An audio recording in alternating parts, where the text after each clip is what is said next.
नमस्कार, FM news देख रहे हैं आप। मैं हूं आपके साथ नेहा वालिया। दिल्ली के इस खास बुलेटिन में आप सभी का स्वागत है। राष्ट्रीय राजधानी दिल्ली में अक्टूबर के मध्य में हवा की गुणवत्ता की अगर बात करें तो काफी खराब हो गई है। अधिकारियों ने कहा है कि दिल्ली में हवा की गुणवत्ता बहुत खराब श्रेणी में आ गई है।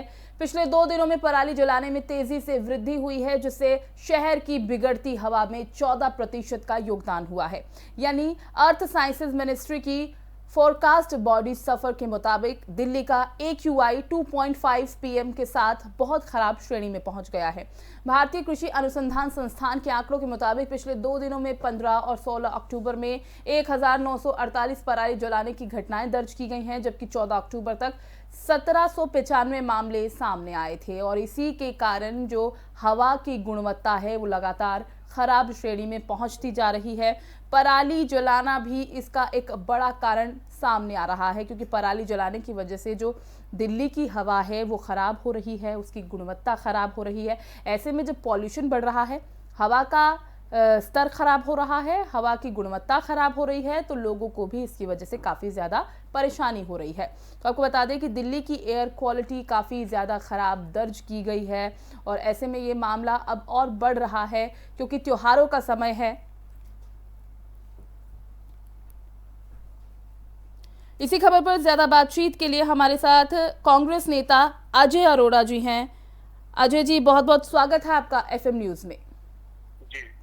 अजय जी, राष्ट्रीय राजधानी दिल्ली की हम बात कर रहे हैं और यहाँ पर हवा की जो गुणवत्ता है वो काफ़ी ज़्यादा खराब श्रेणी में दर्ज की गई है। बहुत सारे कारण में से बड़ा कारण एक तो पराली जलाने की समस्या, दूसरा त्योहारों की शुरुआत हो चुकी है। दशहरे के बाद हमने देखा कि हवा की गुणवत्ता काफ़ी ज़्यादा खराब है। पहले आपकी प्रतिक्रिया इस पर चाहेंगे। देखिए, जिस प्रकार से पोल्यूशन बढ़ रहा है और ये पिछले वर्ष भी बढ़ा था और कई वर्षों से बढ़ रहा है। दिल्ली में आम पार्टी की सरकार है और जैसे पोल्यूशन बढ़ता है, चाहे पराली की वजह से हो, चाहे व्हीकल की वजह से हो, चाहे ईंधन की वजह से हो, चाहे वेदर की वजह से हो, सरकार को पहले तैयारी करनी पड़ेगी। और सरकार की जो तैयारी थी वो अधूरी रहती है। जिस प्रकार से अरविंद केजरीवाल जी अपनी एडवर्टीजमेंट पे ध्यान देते हैं, अगर ये प्लानिंग पहले कर लें कि किस प्रकार से दिल्ली का पोल्यूशन बचाया जाए, किस प्रकार दिल्ली एनसीआर का पोल्यूशन बचाया जाए, इस पे लगाम लग सकती है अगर सरकार चाहे तो। अजय जी, हमने देखा कि दशहरे के बाद की जो हवा की अगर हम बात करें तो वो काफ़ी ज़्यादा पॉल्यूटेड हो गई है। बाहर अगर निकलते हैं तो देख पा रहे हैं कि कितने ज़्यादा जो हालात हैं वो ख़राब है, साफ देख नहीं पा रहे हैं और ऐसा पहली बार नहीं हुआ है। यानी कि इसमें सरकार ही की कमी आप आंकते हैं, मानते हैं कि उनकी तरफ से तैयारी पूरी नहीं होती, तभी बार बार लोगों को इस समस्या का सामना करना पड़ता है। बिल्कुल बिल्कुल, सरकार को चाहिए हर वर्ष की भांति इन्हीं त्योहारों के दिनों पे पोल्यूशन बढ़ता है, तो सरकार को चाहिए कि ये बीमारी आने से पहले पोल्यूशन की इस पे प्रयास किए जाए कि इसे कैसे रोका जाए, इस पे कैसे लगाम लगाई जाए और किस प्रकार से पानी की व्यवस्था हो, पेड़ों पे पानी का छिड़काव हो। बहुत सारे तरीके हैं पोल्यूशन बचाने के। ठीक है अजय जी, अभी दिवाली का भी त्योहार नजदीक है, दशहरे के बाद के हालात हमारे सामने हैं। लगता है आपको कि दिवाली के बाद इतना ज्यादा जो पॉल्यूशन है वो नहीं हो पाएगा, क्योंकि पटाखों पर तो रोक लगा दी जाती है हर साल, लेकिन उसके बाद भी जो AQI लेवल है वो बढ़ता ही नजर आता है। बावजूद तमाम तैयारियों के भी दिल्ली की जनता को इन तमाम परेशानियों से दो चार होना पड़ता है। बिल्कुल बिल्कुल, सरकार को चाहिए, हम तो दिल्ली की सरकार अरविंद केजरीवाल से अपील करते हैं कि इस पर तैयारी पूरी करें और पानी का छिड़काव करें और जिस प्रकार से पड़ोसी राज्यों से तालमेल करें, जैसे हरियाणा में पराली जलती है ना, तो सरकार से बात करें, हरियाणा सरकार से बात करें, यूपी सरकार से बात करें। ये दायित्व अरविंद केजरीवाल का है और वो अपना दायित्व नहीं निभा रहे अरविंद केजरीवाल। लेकिन अरविंद केजरीवाल की बात कर ले या आम आदमी पार्टी की सरकार की बात कर ले तो वो तो यही कह रहे हैं कि हमारी तरफ से जो तैयारियां हैं वो पूरी हैं। दिवाली को देखते हुए भी पटाखों पर बैन लगा दिया गया है, रोक लगा दी गई है, जिसकी वजह से जो पॉल्यूशन है उस पर नकेल कसने की हमारी पूरी कोशिशें और पूरी तैयारियां पहले से ही संपन्न कर ली गई हैं। मुझे लगता नहीं है, अगर ऐसी बात होती तो जिस प्रकार से पोल्यूशन का स्तर बढ़ रहा है तो इसे रोका जा सकता था। अभी तो शुरुआती है ये, अभी तो पोल्यूशन शुरुआती है। जो जो समय और त्योहारों का आएगा, दीपावली आएगी, मुझे लगता है कि अगर हमने इस पे लगाम नहीं कसी तो पोल्यूशन बहुत बढ़ेगा और ब्रीदिंग प्रॉब्लम, और इसमें सबसे बड़ी दिक्कत क्या आती है, जो ब्रोंकाइटिस, अस्थमा के मरीज हैं, उनके लिए बड़ा घातक सिद्ध होता है ये। बिल्कुल सही, बिल्कुल सही। जी, जी। ठीक है अजय जी, बहुत बहुत शुक्रिया आपका हमारे साथ जुड़ने के लिए। तो अभी कांग्रेस नेता हमारे साथ थे अजय जी, उनका यही कहना था कि जो तैयारियां सरकार की तरफ से पहले से ही हो जानी चाहिए, जिनकी पहले से ही देख रेख होनी चाहिए, वो नहीं हो पाता है। उसी वजह से जो ये हालात हैं वो सामने आते हैं। अभी तो शुरुआती दौर है, अभी तो दशहरा गया है, उसके बाद ये हालात हैं, अभी दीपावली आनी बाकी है, पराली जलाई जा रही है, जिसकी वजह से जो प्रदूषण का स्तर है वो भी बढ़ रहा है और साथ ही साथ हवा की गुणवत्ता में भी कमी आई है, काफी ज्यादा खराबी दर्ज की गई है। बढ़ते आगे, भारत अगले महीने अफगानिस्तान के हालात पर एक बैठक करने वाला है, जिसमें पाकिस्तान को भी आमंत्रित किया गया है। बताया गया है कि रूस और चीन सरीखे देशों को भी बुलावा भेज दिया गया है। सूत्रों से मिली जानकारी के मुताबिक ये बैठक 10 और 11 नवंबर को होगी और इस बैठक में अफगानिस्तान के सुरक्षा के मुद्दों पर चर्चा होगी। इस बैठक की अध्यक्षता अजीत डोभाल करेंगे। संडे एक्सप्रेस के मुताबिक बैठक के लिए अफगानिस्तान के पड़ोसियों जैसे कि पाकिस्तान, ईरान, तजाकिस्तान, उज्बेकिस्तान और रूस, चीन समेत प्रमुख देशों को आमंत्रित किया जा रहा है। इस बैठक को लेकर ये जानकारी सामने आई है।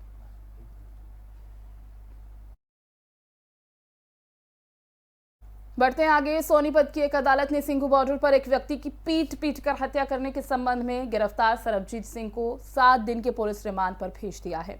सोनीपत के पुलिस उपाधीक्षक वीरेंद्र सिंह ने फोन पर बताया, हमने सरबजीत को अदालत में पेश किया। अदालत ने आरोपी को 7 दिन के पुलिस रिमांड में भेज दिया है। आरोपी ने इस जघन्य हत्या में कुछ और लोगों के शामिल होने के संकेत दिए हैं।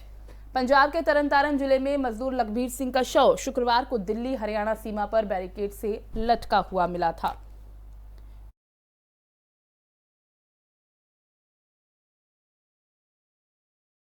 ज्यादा जानकारी के साथ हमारे संवाददाता ताहिर सैफी हैं हमारे साथ, उनसे पूरी जानकारी ले लेते हैं। तो ताहिर, इस पूरे मामले को लेकर अभी तक क्या ताजा जानकारी सामने आ रही है?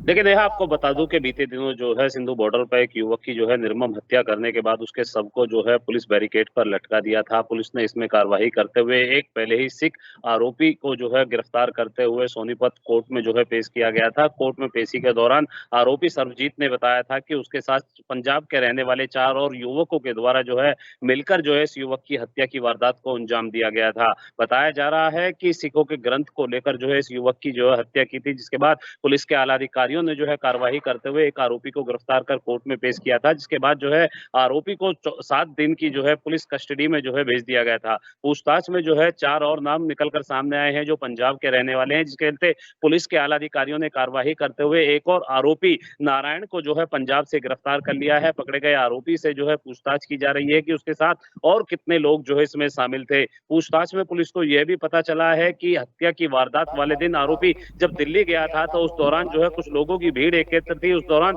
जब उसने जो है लोगों से पूछा कि आखिर भीड़ का कारण क्या है, जब उसको पता चला कि गुरु ग्रंथ साहब की अपमानना का जो है इस युवक के द्वारा किया गई थी, जिसके बाद जो है युवक को जो है इसके सामने लाया गया, जिस पर जो है आरोपी नारायण ने अपनी तलवार से पहले युवक का पैर काटा और उसके बाद एक हाथ काटने के बाद युवक को जो है लगभग 100 मीटर तक जो है सड़क पर जो है घसीटा गया था। मृतक की पोस्टमार्टम रिपोर्ट में खुलासा हुआ है कि 37 जगह मृतक के शरीर पर जो है चोट के निशान पाए गए हैं। पुलिस के आला अधिकारियों का कहना है कि बाकी बचे जो 2 आरोपी हैं उनको जल्द गिरफ्तार किया जाएगा। पूरा मामला क्योंकि एक समुदाय से जुड़ा हुआ है और पुलिस इस पूरे मामले पर जो है बड़े ही संवेदनशीलता के चलते जो है कार्रवाई कर रही है। पुलिस इस बात का ध्यान रख रही है कि कहीं ऐसा ना हो कि आरोपी पक्ष जो है वो जो है अपने समुदाय का फायदा उठाए और भागने की कोशिश करे या कोई अन्य विवाद जो है सामने निकल कर आ सके। नेहा, जो 2 आरोपी हैं वो सामने आ चुके हैं, करीब 3 से 4 आरोपियों को इसमें शामिल होने की आपने जो बात हमें बताई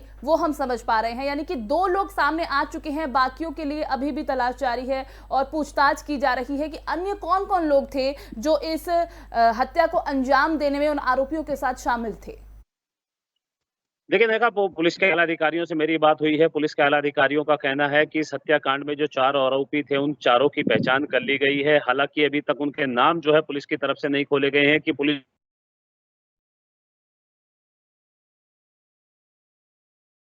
के आला अधिकारी जो है एक एक कदम फूक फूक कर रख रहे हैं। जो दूसरा आरोपी पंजाब से नारायण पकड़ा गया है, जी जी। पहले जो है बताया जा रहा है इसने जो है खुद पुलिस के सामने सरेंडर किया, लेकिन जब गांव को जो है पुलिस ने चारों तरफ से घेर लिया था और आसानी से जो है इसको पकड़ने की कोशिश की गई, लेकिन इसके द्वारा भागने की कोशिश की, लेकिन जब इसको पता चलता है कि पुलिस ने पूरे गांव को जो है चारों तरफ से घेरा हुआ है, भागना नामुमकिन है, तब इसके बाद जो है पुलिस के सामने आरोपी नारायण जो है सरेंडर कर देता है। इस दौरान एक नई बात यहां देखने को मिली है कि आरोपी को बाकायदा पुलिस की सामने भी जो है माला पहनाकर जो है सरेंडर किया गया है। तो यानी कि साफ है कि एक समुदाय के द्वारा जिस तरीके से आरोपी को जो है सपोर्ट की जा रही है, तो उसको लेकर पुलिस के आला अधिकारी भी पूरे मामले पर जो है गंभीर निगाह बनाए हुए हैं और सोच सोच कर कदम बढ़ा रहे हैं कि कहीं ऐसा ना हो कि किसी के साथ कोई नई अनहोनी दोबारा देखने को मिल जाए। बिल्कुल, बहुत बहुत शुक्रिया ताहिर इस तमाम जानकारी के लिए। आप नजर बनाए रखें, आपसे हम और भी अपडेट लेंगे। यानी चारों जो आरोपी हैं उनकी फिलहाल पहचान की जा चुकी है। तो 7 दिन के रिमांड पर आरोपी को, जो मुख्य आरोपी है, उसे भेज दिया गया है। और आपको बता दें कि काफी निर्मम ये हत्या का मामला जब सामने आया था तो हर कोई स्तब्ध था, हर कोई हैरान और परेशान था कि आम जनता लगता है कि अब सुरक्षित नहीं है। सिंघू बॉर्डर पर यह मामला सामने आया था। बढ़ते हैं आगे।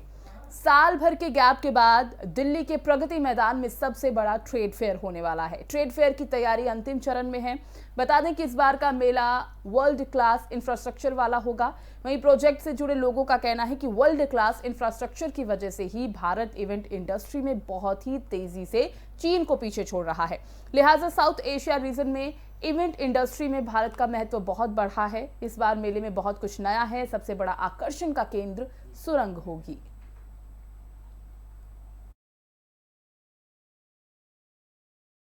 इस बुलेटिन में फिलहाल वक्त एक छोटे से ब्रेक का, जल्द हाजिर होंगे।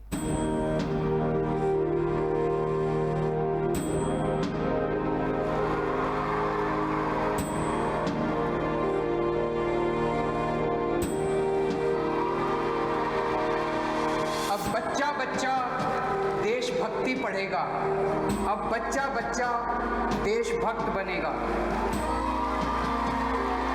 दिल्ली के स्कूलों में हमने देशभक्ति पाठ्यक्रम पढ़ाना शुरू किया है। जब हर बच्चा भारत माँ का वीर सपूत बनेगा, तभी बनेगा भगत सिंह के सपनों का भारत, तभी बनेगा बाबा साहब के सपनों का भारत।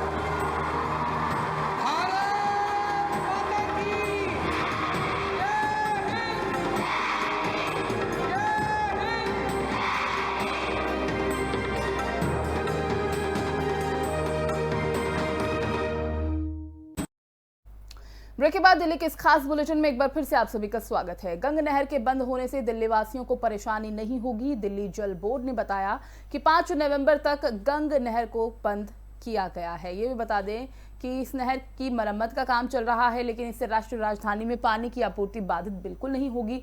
वहीं गंग नहर से गाजियाबाद समेत पश्चिमी उत्तर प्रदेश के 19 जिलों में पेयजल और सिंचाई के लिए पानी की आपूर्ति होती है।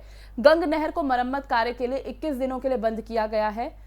दिल्ली जल बोर्ड के अधिकारियों ने बताया कि भूजल के अलावा दिल्ली बड़े स्तर पर यमुना नदी और आंशिक तौर पर गंग नहर के पानी पर निर्भर रहती है।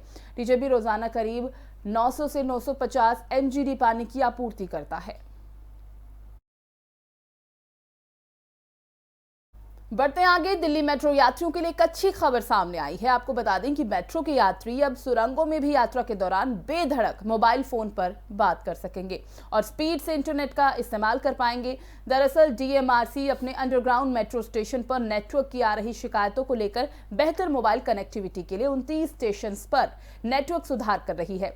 बताया जा रहा है कि मेट्रो यात्रियों की तरफ से मोबाइल कनेक्टिविटी को लेकर काफी शिकायतें मिलती रहती हैं और इसके बाद अब उन सभी शिकायतों का समाधान हो पाएगा।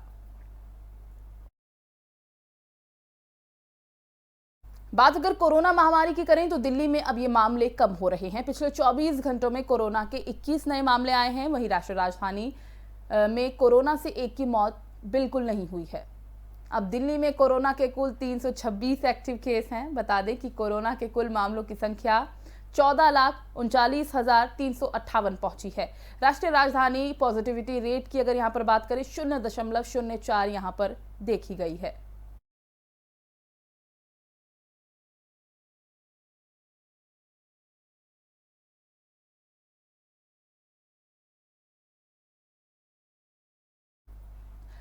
बढ़ते हैं आगे देश की राजधानी दिल्ली की तरफ। आसपास के इलाकों में रविवार शुरुआत हल्की बारिश के साथ हुई है और इससे मौसम और ज्यादा सुहावना हो गया है। हालांकि अक्टूबर की शुरुआत के साथ ही दिल्ली एनसीआर में सुबह और शाम हल्की ठंड देखने को मिल रही है। भारतीय मौसम विभाग के मुताबिक आज यानी रविवार को भी बादल छाए रहेंगे और मध्यम बारिश होती रहेगी, जबकि सोमवार को दिल्ली में हल्की बारिश के आसार हैं। हालांकि इसके बाद 2 दिनों तक बादल छाए रहेंगे लेकिन बारिश नहीं होगी।